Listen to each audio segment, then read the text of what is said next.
গাজায় গণহত্যার প্রতিবাদে এবার মাথাচাড়া দিয়ে উঠেছে স্পেন এবং প্রতিনিয়ত তারা ইসরায়েলের উপর চাপ বাড়াচ্ছে।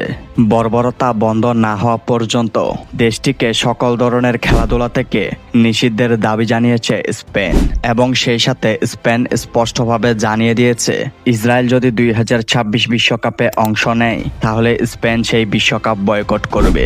বিশ্বকাপ বাছাই পর্বের আই গ্রুপে সবার শীর্ষে রয়েছে নরওয়ে।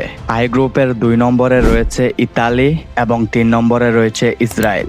আই গ্রুপের 1 নম্বর দল সরাসরি বিশ্বকাপে অংশ নিবে এবং 2 নম্বরে থাকা দল খেলবে প্লে অফ। ইসরায়েলের বাকি আছে আরও 3টি ম্যাচ এবং তারা যদি ইতালিকে পেছনে ফেলে 2 নম্বরে আসতে পারে তাহলে তারাই খেলবে প্লে অফ এবং প্লে অফ খেলে যদি তারা 2026 বিশ্বকাপের টিকিট পেয়ে যায় তাহলে 2026 বিশ্বকাপে দেখা যাবে না বর্তমান র্যাঙ্কিংয়ে বিশ্বের 1 নাম্বার দল স্পেনকে।